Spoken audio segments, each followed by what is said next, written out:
Gasika ny fanelanelana no famanany krizy kosa vonona ary mijoro amin'ny fanamborana ny fifampiresahana hivoahana amin'ny krizy. Ny fiangonana araka ny nambaran'ny Monseigneur Jean Arvelo Samuel John mitarika ny Eglizy Episkopaly Malagasy. Nambarany ihany koa fa ilaina ny fandraisana andraikitry ny tsirairay araka ny fahamarinana ahafahana manarina ny firenena. Vola ravo avy eo amin'ny sariny tsiry Rakoto Arsankosa. Manamafy ny fahavonona amin'ny fiangonana ijoro amin'ny fanamorana fampiresahana eo amin'ny samy malagasy ahafahana mamoaka ny firenena amin'ny krizy Monseigneur Arvelo Samuel John, lehibe ny filohan'ny Anglikana na ny Eglizy Episkopaly Malagasy EEM. Araka ny nambaran'ity lehibe ny fiangonana ao anatin'ny FFKM ity, tsy safidy fa andraikitra kinina amin'ny fiangonana no izy singa ao anatin'ny fiarahamonina sy ny firenena io fandraisana andraikitra io. Momba ny fiangonana no resahana ny amin'ny hoe fananjara toerana fiangonana manoloana ny zava-misy ankehitriny dia iveriko fa efa mazava ny heviny hatramin'izay.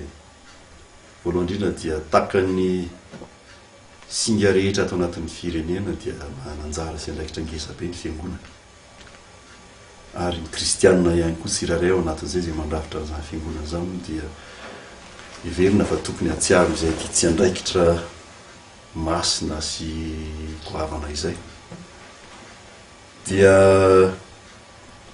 fotoana indrindra iverina fa tokony isehon'izay kristianina matsiaro tompon'andraikitra izay ny fotoana tahaka izao. Nosoritan'ny Monseigneur Arvelo Samuel John fa nisy ny famana ny olana ny arahana tamin'ny fiangonana tamin'ny taona 1970 sy ny taona 2010 fa mahatonga verina ny krizy hoy izy dia tsy voavahatra ny fotony ny olana ary ho azy dia ilaina ny fandraisana andraikitry ny tsiraray araka ny fahamarinana ahafahana manarina amin'ny firenena. Dia manoloana ny zava-misy eto amin'ny firenena dia veriko hoe fa tokony ilaozana ny fomba fijery samihafa mety mandiso ihany amin'ny fomba fandinihana ny zava-misy indraindray.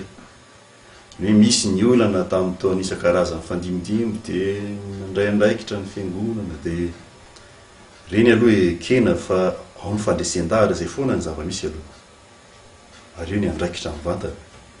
Kanefa nazanona zany dia tsy tokony atao foana koa ilay fomba fijery hoe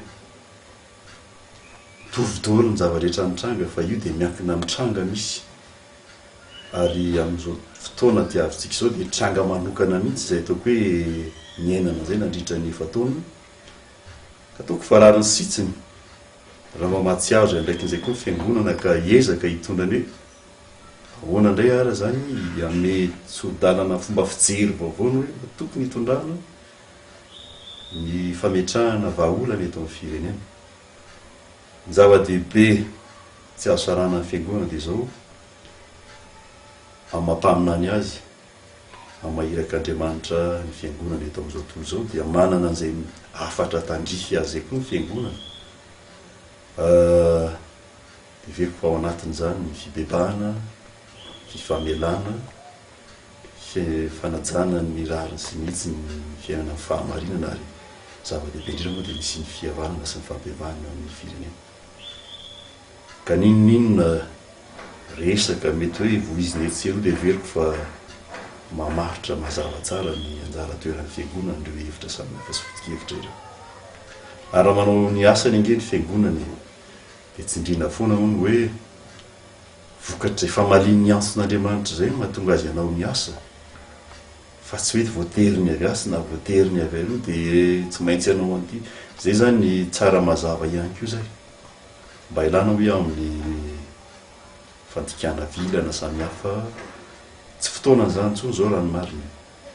Tokony fiezahana fifampizarana, tsy ndriko tsara hoe fifampizarana ny marina ary ny fahamarinana mba ahafahan'ny tsiraray mandray andraikitra tandrify azy ary mitondra izay anjara birikiny mety mamaha sy mamakiaina ny firenentsika mba hizotra ho amin'ny tsaratsara koa hatrany ary tsy misaraka amin'izany ny resaka vavaka. Ny 8 amin'ny 5 janoary ao izao ny herinandro fiaraha-mivavaka fanao eran-tany. Araka ny fandaharam-potoana napetraky ny FFKM dia ny zoma 5 janoary famaranana no anaovana amin'ny famindram-pahefana eo amin'ny pasteur Dr Coutandor Modeste avy amin'ny FLM izay filohan'ny FFKM Perinasa sy Monseigneur Zanak'olodon Marie Arsène avy amin'ny Ekara izay hitarika indray ny FFKM mandritry ny herintaona. Etsy amin'ny katedraly Andohalo araka ny fantatra no anatanterahana amin'ny fotoana.